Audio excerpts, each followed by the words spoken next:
은혜 받으실 말씀은 말라기 4장 1절에서 3절까지의 말씀입니다. 말라기 4장 1절에서 3절까지의 말씀을 다 같이 봉독하겠습니다. 만군의 여호와가 이르노라. 보라, 용광로 불같은 날이 이르리니 교만한 자와 악을 행하는 자는 다 지푸라기 같을 것이라. 그 이르는 날에 그들을 살라. 그 뿌리와 가지를 남기지 아니할 것이로되 내 이름을 경외하는 너희에게는 공의로운 해가 떠올라서 치료하는 광선을 비추리니 너희가 나가서 외양간에서 나온 송아지같이 뛰리라. 또 너희가 악인을 밟을 것이니 그들이 내가 정한 날에 너희 발바닥 밑에 재와 같으리라. 만군의 야훼의 말이니라. 아멘. 자, 우리 말씀은 이제 말라기입니다. 말라기. 우리 지난 주일부터 시작해서 새벽 예배 5번. 오늘 이제 말라기 결론인데, 이 말라기는 구약의 마지막 성경이기도 하지만 신비로운 성경이에요. 신비로운. 모든 성경이 신비롭지만 아주 독특해요. 뭐냐면 신약에서 신비로운 성경이라고 할 때 우리가 히브리서를 봅니다. 왜냐하면 히브리서는 저자를 몰라요. 문체나 모든 것에서 사도 바울이 많은 영향력을 줬겠고 사도 바울과 뭔가 관계가 있을 것이라고는 우리가 짐작을 하지만 그러나 저자가 없어요.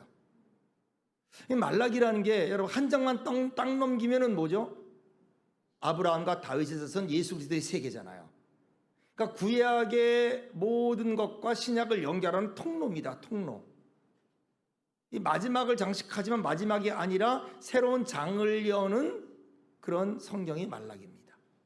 저자는 누구냐? 이 말라기란 분인데 이 말라기란 사람이 성경에 안 나와요.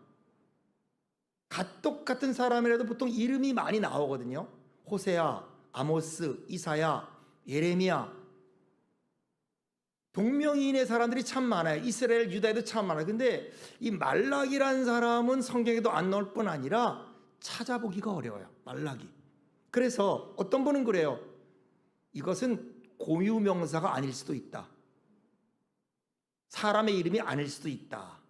왜냐하면 이 말라기라는 이름의 뜻이 뭐냐? 나의 사자입니다. 나의 메신저라는 말이에요.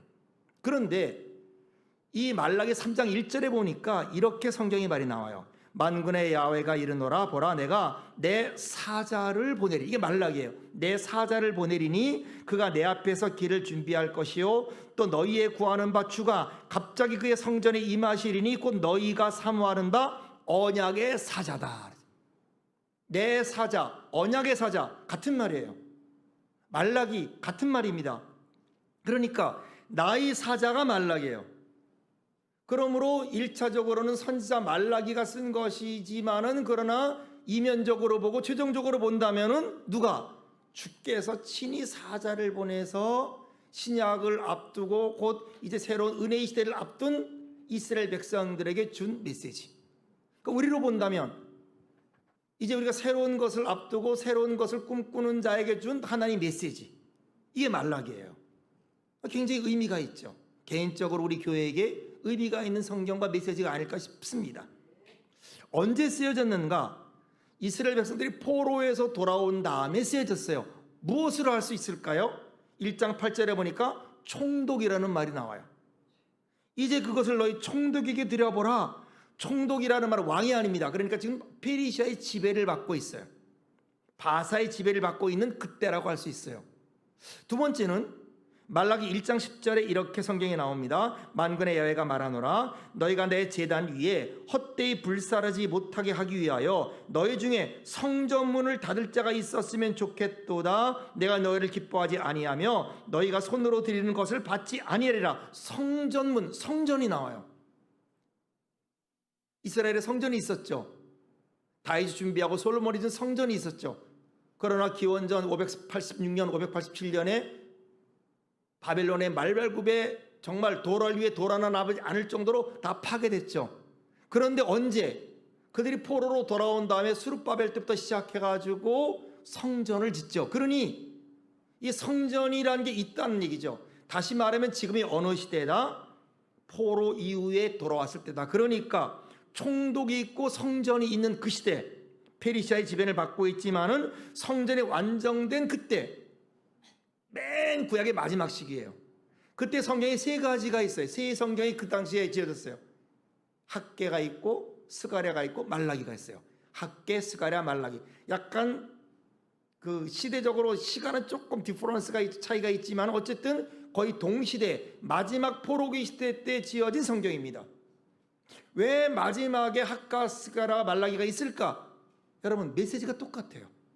학개의 메시지나 스가랴의 메시지나 말라기 메시지가 똑같은데 무엇이냐? 나태해지고 침체된 이스라엘 백성들. 그리고 나태해지고 침체된 이스라엘 백성들에게 정신을 차리게 해서 다시 리바이브, 불을 붙이기 위한, 부흥을 일으키게 하고 소생하기 위한, 식어진 가슴에 불을 붙이기 위한 성경이 바로 말라기입니다. 학개, 스가랴, 말라기입니다. 주제는 무엇입니까? 영적인 회복입니다. 침체에서 벗어나라는 거예요.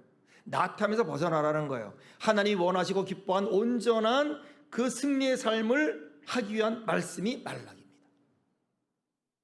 여러분, 인간에게 가장 위험하고 가장 경계될 게 절망이에요. 절망. 이 기독교 철학자인 키에르케고르라는 분이 절망은 죽음에 이르는 병이라 그랬거든요. 여러분, 사람이 절망을 하면 모든 걸 포기해요. 먹을 거 줘도 안 먹어요. 결국엔 죽는 거예요. 우리 주변에 이런 절망에 빠진 분들이 꽤 계세요. 질병 때문에 절망일 수도 있고, 경제 때문에 그럴 수도 있고, 인간관계 때문에 그럴 수도 있고, 가정 때문에 그럴 수도 있고, 법적인 문제 때문에 그럴 수 있고, 특별히 우리 미국 같은 데 가면 이민사회는 이 신분의 문제가 크거든요.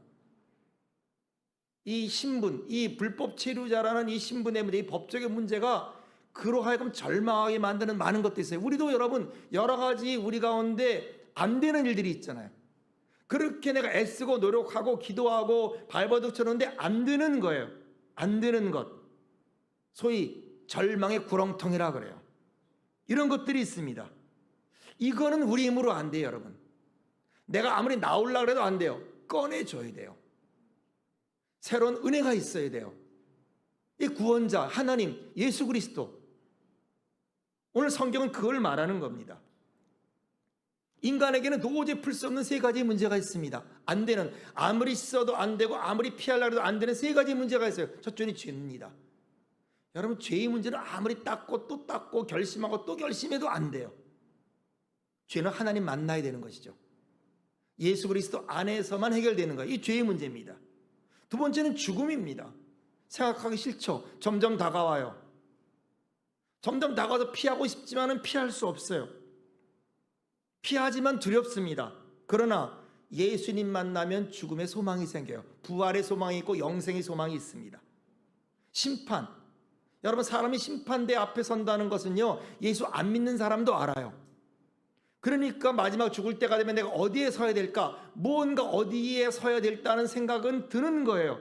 그때 심판을 통과할 수 있는 것 뭡니까? 하나님과 예수님밖에 없는 거예요. 여러분, 우리가 인생이 돈이 있고 명예가 있고 젊음이 있으면 될 것 같지만 그렇지 않잖아요. 여러분, 인생이 비슷해요. 돈이 적은 분이나 많은 분이나 인생이 비슷해요. 우리 삼성그룹을 창시한 이병철 회장님이 돌아가실 때 결국은 심부름 초청하더라고요. 무슨 말을 했는지 모르지만은 그분과 대화를 나눠요. 그러니까 마지막 가서는 뭐의 문제죠? 하늘 앞에 서야 된다는 거예요. 심판의 문제입니다. 정종 회장도 돌아가셨고 스티브 잡스도 죽었고, 그러니까 인생은 돈이 해답이 아니에요. 인생은 명예가 해답이 아니라는 거예요. 소망은 하나님밖에 없고 예수님밖에 없는 것이 이게 결론입니다. 이게 말라기의 결론입니다. 자, 그렇다면 말라기 메시지는 뭐냐? 패턴이 있어요. 6가지가 있어요. 말라기. 우리가 왜 영적 침체를 걷느냐? 우리가 영적으로 회복하려면 무엇이 필요하냐? 이 6가지의 논쟁적으로 말하는 게 말라기예요. 첫째는 뭐냐면 사랑입니다. 하나님이 그래요. 내가 너를 사랑해. 아빠가 그래요. 내가 너를 사랑해. 엄마가 나를 사랑해. 근데 아들은 뭐라 그래요? 딸은 뭐라 그래요? 아니, 무슨 사랑이 이래? 엄마가 사랑한다는데 왜 나는 이래? 왜 내게 이거 안 해줘? 왜 저거 안 해줘? 이스라엘이 그런 거예요. 하나님 사랑한다는데 왜 우리 포로입니까? 왜 기도 응답 안 됩니까? 왜 내 인생 안 나집니까? 하나님 전능하고 모든 걸 할 수 있고 우리를 사랑하는데 왜 사랑이 이럽니까? 뭐예요? 하나님이 원하는 사랑보다 무조건적인 절대 사랑보다는 조건적인 사랑을 원하는 거예요. 이 이탈된 사랑, 이 변질된 사랑, 자기 중심의 사랑, 세상적인 사랑, 이 사랑이 잘못된 것으로 말미암아 영적인 침체가 오고 파멸이 오고 그리고 변질이 온다 이런 말이에요. 이게 첫 번째 메시지입니다. 두 번째는 뭐냐면 예배예요. 하나님이 그래요. 너 예배 좀 제대로 드려라. 너 나 좀 경외 여겨라. 소중히 여겨라. 이스라엘 백성들이 그래요. 아니 우리가 언제 멸시했습니까? 나 예배 항상 드리는데요. 주일 항상 예배나 그 자리에 있는데요. 그런데 하나님 뭐라 그러냐면 너 그렇게 예배 드리면 내가 안 받아 그러는 거예요. 너 그렇게 그것도 예배라고 드려? 그것도 제사라고 드려? 그거 총독에게 드려봐. 너 그거 총독이 그렇게 대해봐. 어떤 일이 벌어질까? 병든 것, 저는 것, 성의 없는 것, 마지못해 하는 것, 너 네 총독에게 그렇게 해봐. 되겠어? 그러니까 너에게 영적 침체가 오고 변질이 오는 거야. 이게 두 번째 메시지예요. 우리도 마찬가지입니다. 모든 변질은 뭐에서부터 오느냐? 우리 예배 때 예배의 소중함을 모르고 하나님을 소중히 모르는 것, 하나님을 경솔히 여기고 세상의 무게와 하나님 말씀을 비교할 때 하나님 말씀보다 세상 무게가 더 큰 거예요. 세상 문제가 더 중요한 거예요. 내게 있는 문제가 중요한 거예요. 여기서 변질이 나오고 여기서 영적 침체가 나오는 거다. 두 번째 진단입니다. 세 번째는 뭐냐 하면은 진실하지 않다. 형제 간에, 부부 간에, 아니면 하나님 간에서 약속을 깨 거짓되다 이 말이에요. 감정적으로, 감정 좋을 때는 내가 사랑한다 그랬다가 어느 순간 감정이 식어지면은 내가 언제 그랬어 그러고, 변질된, 진실되지 않고 목적대로 안 하고, 가정도 마찬가지예요. 성경의 가정의 목적은요, 경건한 자녀를 얻는 거예요. 하나님이 아브라함과 사라의 최고가 뭡니까? 아브라함이 복을 받았다, 사라가 복을 받았다? 아니죠. 아브라함과 사라를 통해 누가 났어요? 이삭이 나오죠. 야곱이 나오죠. 경건한 자녀, 하나님의 약속의 자녀들이 나오는 거죠. 이게 가정의 목적인데 남편도 아내도 이것이 목적이 아니라 아버지는 자기의 행복, 아내는 자기의 행복, 서로 약속도 어기고 변질되고 형제관계도 그렇고 이렇게 순수하고 열정적이고 헌신의 삶, 다시 말하면 인테그리티, 진실된 삶이 아니라 거짓을 가지고 그러니 너희가 변질되고 영적으로 침체가 오는 것이다. 세 번째 진단이에요. 네 번째는 뭐냐? 은혜입니다. 은혜. 뭐냐면 나는 은혜 받는 게 당연해. 근데 그 사람이 은혜 받는 건 싫어. 나는 용서받는 게 당연해. 근데 그 사람은 용서받는 게 싫어. 아니 저 사람 나보다 악인인데, 저 사람 나보다 못됐는데 왜 하나님 저를 봐줍니까? 저 사람 왜 그냥 둡니까? 왜 치지 않습니까? 왜 푸틴 그냥 둡니까? 왜 누구 그냥 둡니까? 이러는 거죠. 나한테는 하나님의 은혜가 소중하다고 말하면서 다른 사람에게 대해서는 은혜가 아니라 하나님은 악인을 좋아합니까? 하나님은 악과 더불어 기뻐합니까? 이러면서 하나님을 힘들게 한다 이 말이죠. 이게 뭐죠? 이게 교만이에요. 여러분, 교만과 겸손의 차이는요, 나를 얼마나 내세우느냐예요. 겸손은 나를 안 내세워요. 겸손은 하나님을 내세우는 거고 나를 내세우는 게 아니에요. 내가 중요한 게 아니에요. 나를 묵상하지 않아요. 그러나 교만은요, 나를 묵상해요. 내가 중심이 되고 내가 주인이 되는 것이 교만입니다. 그러니까 하나님이 아니라 자꾸 나를 가지고 얘기하고 은혜를 곡해하는 이것이 결국 우리를 변질하게 하고 영적으로 침체를 하고 결국 그래서 하나님을 떠나게 되고 이 세상에 문제가 있다. 이것이 네 번째 진단입니다. 다섯 번째는 뭐냐? 내 집에 헌물을 안 한다 이 말이에요. 하나님이 레위인을 주고 또 내 교회를 주고 그리고 이 세상의 교회를 통해 구제하고 선교하도록 하나님 우리를 불렀어요. 그런데 내 집이 가난한 거예요. 레위인이 떠나요. 내 집이 영위할 수가 없어요. 그리고 그 교회를 통해 많은 사람을 구제하지 못해요. 그래서 뭐예요? 11조 헌물을 제대로 드려서 하나님의 사람들이 열심히 사역을 잘할 수 있도록 감당하도록 하고 내 집에서 먹고 마시며 교제하고 그 집이 잘 운영하도록 하고 내 집에서 나오는 걸 가지고 다른 사람을 구제하고 선교할 수 있도록 11조 헌물을 도둑질하지 말라 이거죠. 왜? 그건 하나님 거니까. 하나님이 우리에게 명한 거니까. 11조는 여러분 나중에 한번 설명하겠지만 율법이 아니에요. 율법이 폐했으니까 11조 폐했다? 아닙니다. 11조는 근원이 누구죠? 아브라함이에요. 아브라함은 언약의 시대예요. 율법으로 드린 거 아니에요. 하나님이 신앙 고백으로 드린 거. 야곱도 마찬가지고. 그러니까 그래서 창세기 14장에 11조를 드리고 그 다음에 뭐죠? 하나님이 아브라함과 언약을 하죠. 쪼갠 고기 사이로 지나가면서 너희는 내 백성이고 나는 내 하나님이 되리라 언약을 하는, 그러니까 언약에 이루는 통로 중에 하나가 11조인 거예요. 헌물인 거죠. 이거를 도둑질하면서 이걸 안 하면서 어찌 네가 나한테 잘할 수 있게 하느냐 그러면서 뭐라 그럽니까? 11조 헌물을 잘해서 내 집을 가득하게 하고 그래서 하나님의 사람이 잘 먹고 열심히 사역을 감당하게 하며 그 집이 많은 일을 가고 우리도 같이 거기서 먹고 마시며 또 그를 통해서 많은 선교와 구제가 일어나게 할 때 하나님이 세 가지를 약속하죠. 하늘문을 열어주겠다. 아무리 황충이 오고 메뚜기 와도 네 소상은 내가 보호해 주겠다. 경제적 불황이 오고 어떨 때라도 네 손은 보호의 축복. 네 이름을 남들이 하나님이 너를 축복해 줬다는 네 이름을 형통케 하는 것을 보여주겠다. 이런 세 가지 약속을 하죠. 이게 다섯 번째입니다. 마지막 여섯 번째는 뭐냐면은 하나님을 더 이상 욕되게 하지 말라는 거예요. 하나님을. 자, 이렇게 하면서 이 여섯 가지 우리의 신앙을 점검해 보는 거예요. 여러분 은혜의 시대라고 이게 없어지는 게 아니에요. 은혜의 문을 열기 위해서 우리가 신약의 문 예수 그리스도와 아브라함과 다윗의 선 예수 그리스도 세계를 열기 위해서 성경은 이 여섯 가지의 신앙을 점검하게 하면서 뭐예요? 나의 사자를 보낸 거예요.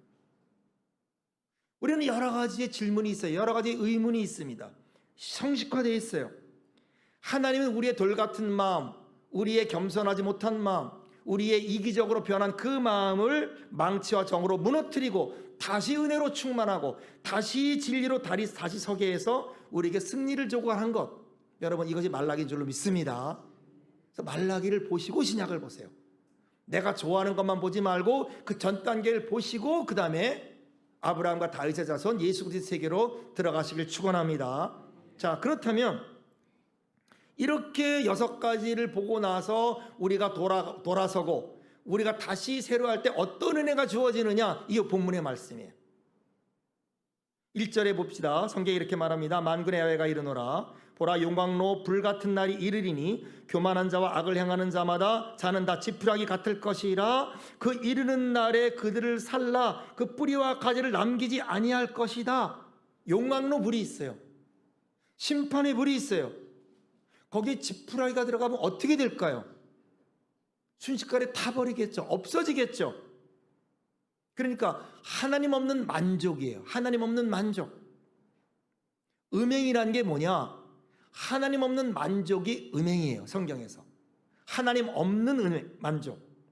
그래서 아까도 말한 겸손은 뭐예요? 나를 점점 덜 생각하는 거예요.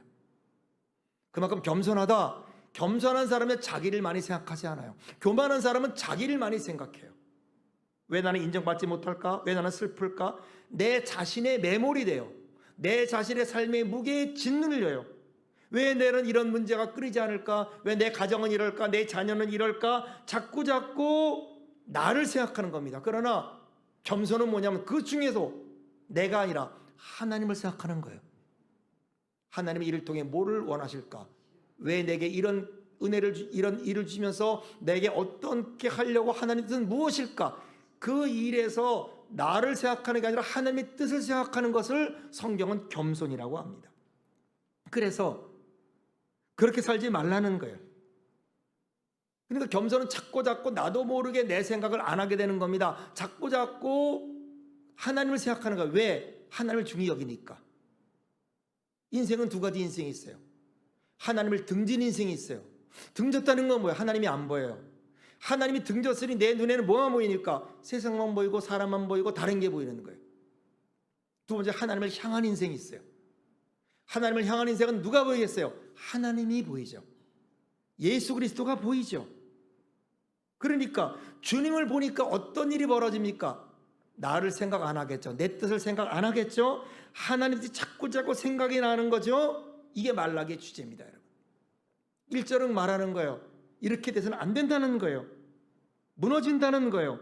그러나 2절에 뭐라 그럽니까? 그러나가 생략되어 있습니다. 그러나 내 이름을 경외하는 너희에게는 공의로운 해가 떠올라서 치료하는 광선을 비추리니 너희가 나가서 외양간에 나온 송아지까지 뛰리라. 지금 상황적으로 절망적으로 어려움이 있어요. 끊임없이 내 속에 풀리지 않는 절망의 구렁텅이가 있어요. 아무리 해도 안 될 것 같은 그런 구덩이들이 있습니다. 있지만은 뭐가 있어요? 언약의 사자가 있다 말이에요. 하나님의 말씀이 있다 말이에요. 그것을 소중히 여기고 그것을 무겁게 하고 그것을 예배하는 자, 순종함에 따르는 자에게는 거기서 뭐가 나와요? 따라합시다. 치료하는 광선. 치료하는 광선. 이게 나온다는 거예요. 이 여러분 성경을 보세요. 우리 주의 성경 나오지만 치료하는 광선, 광선에 딱 표가 있어요. 1번, 2번이 써 있을 거예요. 그 밑에 보면 뭐라고 돼 있냐? 밑에 다른 쪽에 날개라고 돼 있어요. 날개. 치료하는 광선인데 원어는 날개예요. 치료하는 날개. 여러분 성경의 날개는 두 가지가 있어요. 첫째는 독수리 날개. 알죠? 하나님이 이스라엘을 출애굽에서 나올 때 독수리가 날개로 보호하고 인도함 같이 너희를 인도했다. 독수리 날개. 보호하고 공급하고 데려가고 건져주고 보고 듣고 알고 내가 내려가서 너희를 건져주고 너희를 데려간다. 이 독수리 날개. 보호, 인도, 결국은 축복이죠. 두 번째 성경에서는 어디 날개가 나오느냐? 성소로 들어가면은 거기에 지성소가 있죠. 지성소 맨 끝에 언약궤가 있죠. 그 언약궤 위에 뭐가 있죠? 뚜껑에 천사의 두 날개가 있죠.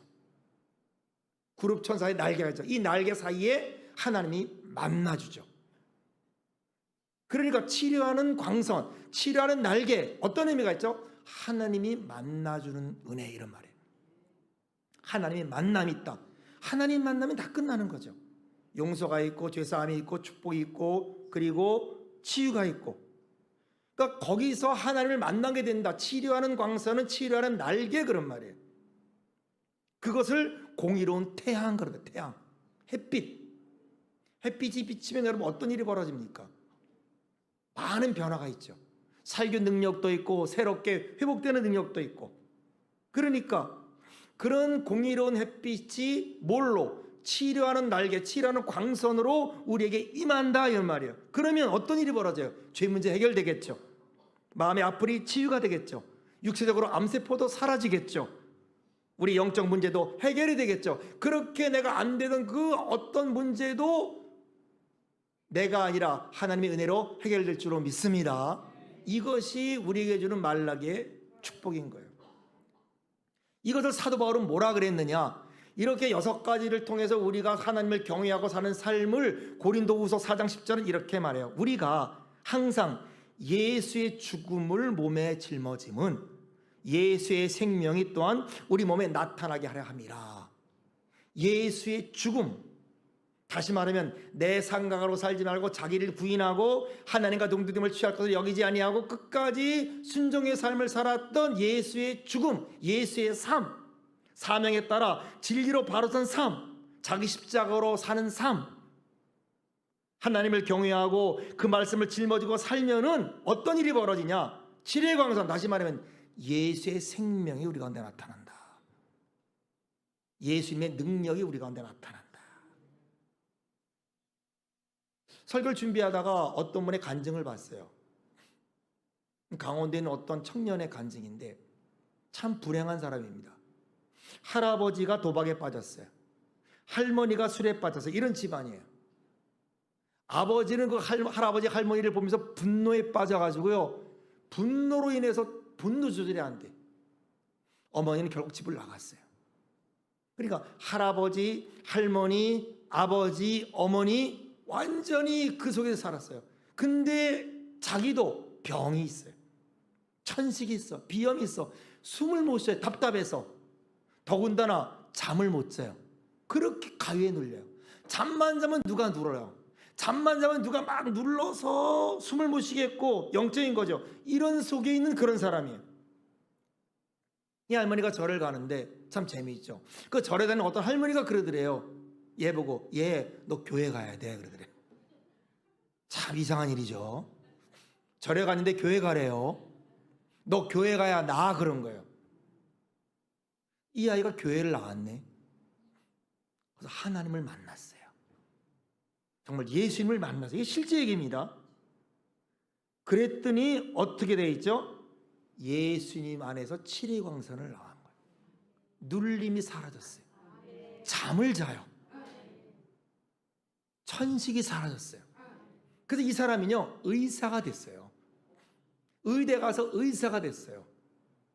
암을 고치는 암울수란 의사가 됐어요. 그런데 어느 날 자기 앞에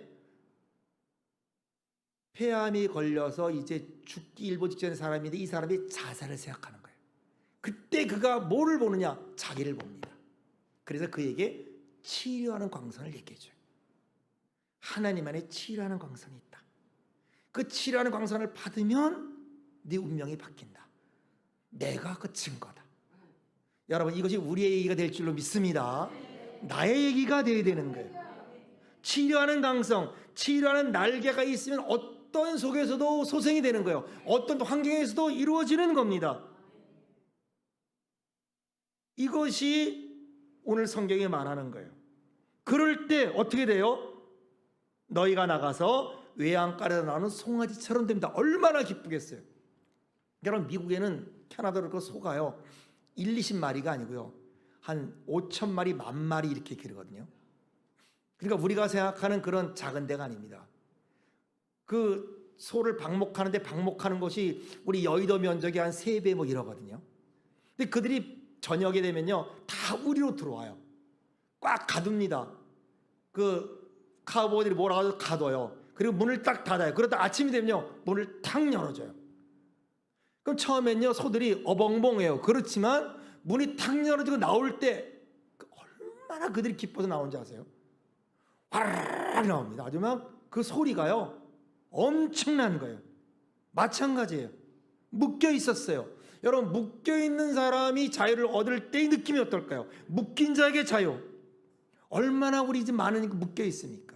얼마나 많은 사람들이 내 삶에 묶임이 있습니까? 여러분 돈이 있고 인기가 있고 잘생기면 될 것 같죠?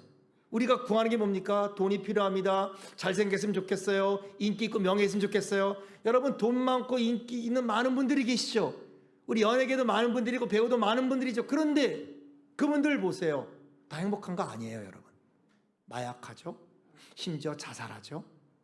우리는 생각하잖아요.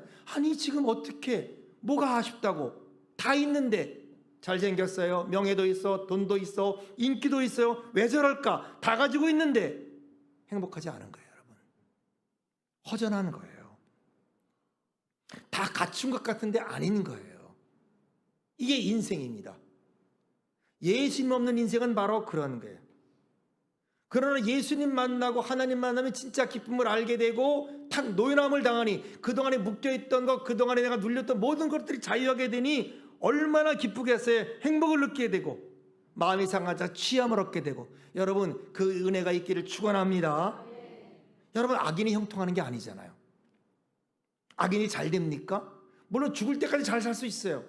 죽을 때까지 좋은 관에서 있고 사람들의 환영받고 그렇게 죽을 수 있어요. 그러나 그러다 보니까 사람들이 그럽니다. 하나님 악을 좋아하는 것 아니야? 악을 놔두는 거 아니야? 그러나 여러분 아니에요. 3절이 바로 그겁니다. 3절 같이 읽습니다. 시작. 또 너희가 악인을 밟을 것이니 그들이 내가 정한 날에 너희 발바닥 밑에 재와 같으리라. 만군의 여호와의 말이니라. 뭐예요? 끝을 보라 이 말이에요. 여러분 성경은 끝을 알아야 돼요. 우리는 끝을 모르고 가다가 있는 게 아니에요. 끝을 알고 가는 거예요. 내비게이션처럼 어디를 가야 될지 알고 가는 거예요. 모르고 가다가 주섬주섬 가다가 거길 가는 게 아닙니다. 끝을 알고 목표를 알고 가는 거예요. 정한 날이 있어요. 하박국 선지자가 깨달았어요. 하박국 선지자도 그것 때문에 고민했어요. 악인은 형통하고 의인은 망하고 이스라엘은 이방인에게 짓밟히고 하나님 도대체 어떤 일입니까? 하나님 뭐라 그래요? 더딜지라도 응하리라. 오직 의인은 믿음으로 말미암아 살리라. 그래서 하박국 2장 맨 마지막에 뭐라 그래요? 2장 20절에 이릅니다. 오직 야훼는 그 성전에 계시니 온 땅은 그 앞에서 잠잠할지니라 하시니라. 정한 날이 있어요. 그 날이 있다 이 말이에요. 예수 없는 말로는 다른 거예요. 고린도전서 보십시오 여러분. 사망아 너희 승리가 어디 있냐. 고린도전서 5장 15장 55절에 사망아 너희 승리가 어디 있느냐. 우리 최고의 문제가 죽음 아닙니까? 사망이 승리한 것처럼 보이죠. 그러나 성경은 사망아 너희 이기는 거 어디 있느냐. 사망아 내가 쏘는 것이 어디 있느냐. 다시 말하면 뭐가 잘났다고 그렇게 잘난 척 하느냐 그런 말이에요. 56절에 뭐라 그럽니까? 고린도전서 15장 56절에 사망이 쏘는 것은 죄고 죄의 권능은 율법이라. 네가 쏘는 건 죄야. 죄의 권능은 율법이야. 정죄하고 공격하고 그것밖에 없어. 그러나 예수님은요 죽은 권세를 깨뜨리시고 부활하시고 영생하시고, 그러므로 고린도전서 15장 17 뭐라 그럽니까? 우리 주 예수 그리스도로 말미암아 우리에게 승리를 주신 하나님께 감사하노니. 예수님 안에 다 뒤집히는 거예요. 예수님 안에 다 새로워지는 거예요. 그러므로 고린도전서 마지막 15장 마지막 절 58절에 뭐라 합니까? 그러므로 내 사랑하는 형제들아. 다시 말하면 숨쉬고 있는 지금 우리들아, 우리에게 전하는 말입니다. 뭐라 그럽니까? 견실하며 흔들리지 말며 항상 주의 일에 더욱 힘쓰는 자들이 되라. 이는 너희 수고가 주 안에서 헛되이 되는 줄 알미라. 세상에 수고가 많아요 여러분. 돈 벌래도 수고가 많이 필요해요. 유명한 사람들도 수고가 많이 필요해. 그냥 되지 않습니다. 수많은 수고가 있지만은 그 수고는 헛된 거예요. 수고는 영원하지 않아요. 그러나 주님 위로 힘쓰는 자들이다 그러면은 그 수고는 헛되이 되지 않아요. 왜? 내 힘이 아닙니다. 치료의 광선이 임해요. 치료의 날개가 임해요. 그러므로 뭐예요? 돌아오라. 돌아가십시다 여러분. 힘을 내십시다 여러분. 포기하지 마십시오. 말라기 주제는 포기하지 말라는 거예요. 절망의 구렁텅이 나올 수 있다는 거예요. 왜? 치료의 광선이 있어요. 치료의 날개가 있어요. 기쁨과 승리를 줍니다. 승리를 맛보는 우리 모두 되시기를 축원합니다.